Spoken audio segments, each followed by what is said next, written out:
It's a wonderful evening. It took a lot of time to bring it all together. This is kind of like the opening of a Broadway show. The most wonderful part is that we have someone as important as Senator McCain. Now, I'm not going to go through his resume, but remember, he was a POW, he served in Vietnam, he was at the Naval Academy, he was a congressman when I was a congressman for a couple of years. I remember seeing him in the back. I got elected in 1984, so you were there from 85, 6, I guess, then you went to the Senate about the end of the 80s. 86. So I got to know him in the House. But more important than that, he is one of the top senators, or he is, in my mind, the top senator, the chairman of the Armed Services Committee of the U.S. Senate. Isn't that a nice position to have when you're Albanian and you want him to pay attention? Right? Because we got a lot of problems, Senator, as you heard downstairs.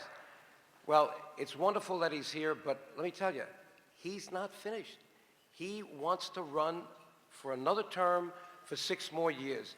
Aren't you happy that we're going to have him for another 6 years?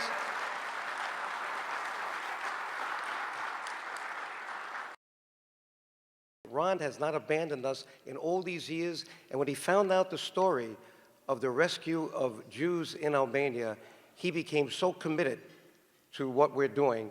And today I'm going to introduce him. I've given him this quick introduction so he can introduce Senator McCain. Thank you, Ron, for continuing all that you're doing for us.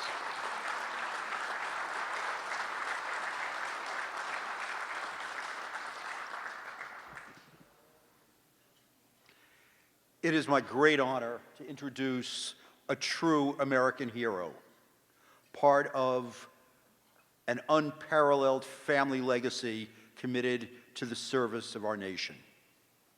It is befitting that Senator McCain is here tonight to honor the Albanian people on the 25th anniversary of their freedom from the yoke of communism, and to acknowledge the Albanians for their history of religious and ethnic tolerance in an otherwise intolerant region.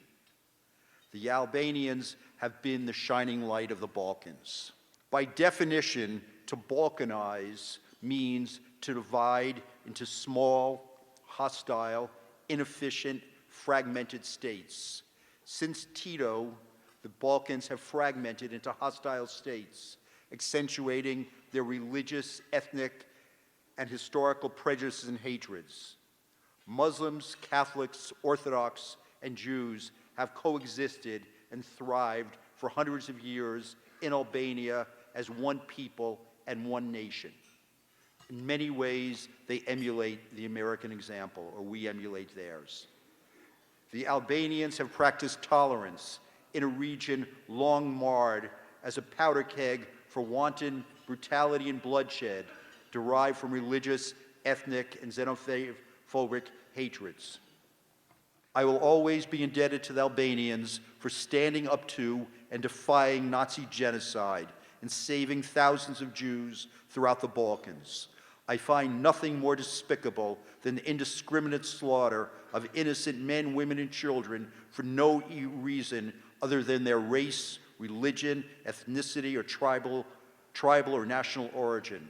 It is my honor to introduce an American hero who loves peace, but understands that peace cannot be attained without sacrifice or the will to stand up to despots, and supporting American military strength, Senator McCain. Thank you. That was wonderful. That was great.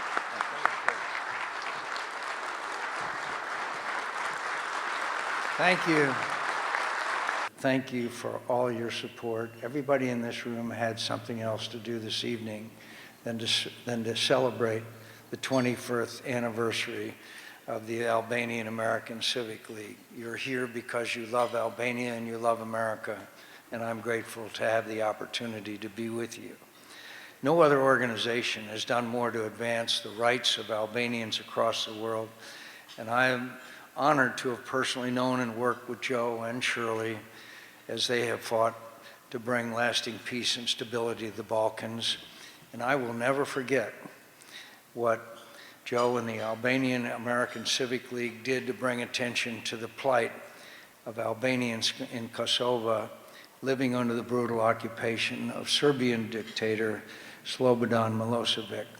I don't think many people know what he did personally to protect the Albanian people and help prevent genocide in Kosovo. And for all this, we owe him our gratitude. Thank you, Joe.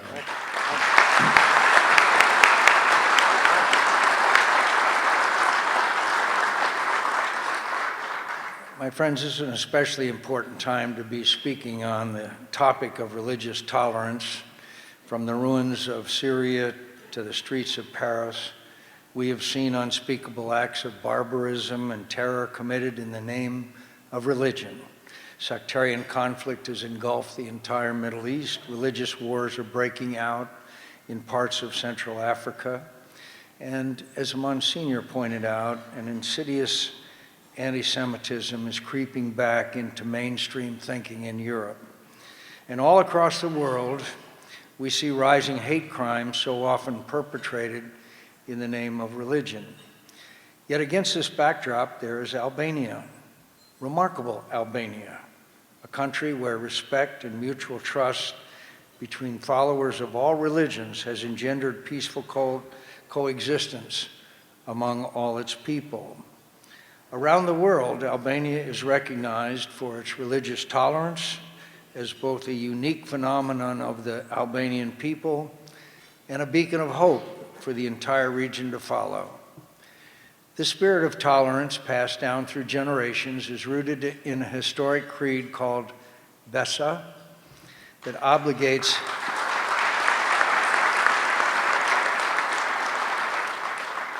As you know, it obligates Albanians to honor and protect those in need, even when inconvenient to do so, and sometimes at risk of their own lives. Even under the most difficult circumstances, the Albanian people have held true to their creed, often acting with courage and honor that few others possess. It is this that compelled ordinary Albanians to help Jews elude capture during the Nazi occupation. Despite being under one of the fiercest communist regimes, the Albanian people saved virtually all of its native Jews and hundreds of Jewish refugees. Imagine what the world would be like if all nations had held to such a creed. Now, with religious freedom and tolerance under assault, their example could not be more needed in the world today. Extremist groups across the globe are perverting religiosity and utilizing it to their advantage, systematically attempting to drive out and eradicate entire religious communities from their historic and sacred homelands. Our best line of defense against their advance is to promote the kind of tolerance and peaceful coexistence that the Albanian people demonstrate every single day. A world united in its commitment to religious freedom can advance our national security interests, stabilize and consolidate the spread of democracy across the globe, help sustain economic growth, and promote gender equality. Most importantly, it can help prevent religiously motivated terrorism and undermine the conditions that have helped spur the rise of groups like ISIS.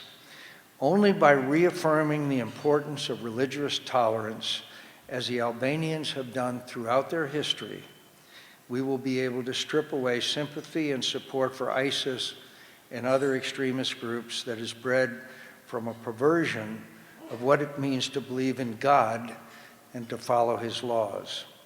What the Albanian experience shows is that peaceful and cooperative coexistence among different religious communities is not only desirable, but possible and realistic. And in this way, Albania has the potential to halt the incursion of radical Islam to Europe and elsewhere, and its leadership could serve as a major force in stopping the spread of ISIS and their virulent ideology of hate. My friends, the world is at a crossroads, which, if not traversed as it should, will throw us all back to the dark days of bigotry, fanaticism, and bloodshed. If history teaches us one lesson, it is that evil is real and peace and freedom do not secure themselves. The difference between a world that is growing in security and hope and one that is drifting toward anarchy and darkness is the kind of moral leadership we have seen exhibited by the Albanian people for centuries. Their model gives me hope that all people, regardless of religion, sect, or ethnicity, can live in peace and harmony with one another. Let me again thank the Albanian American Civic League and all of you here tonight for everything that you do in the fight against intolerance and hatred worldwide. I trust that you will continue to lead the world through your example and your advocacy. Thank you.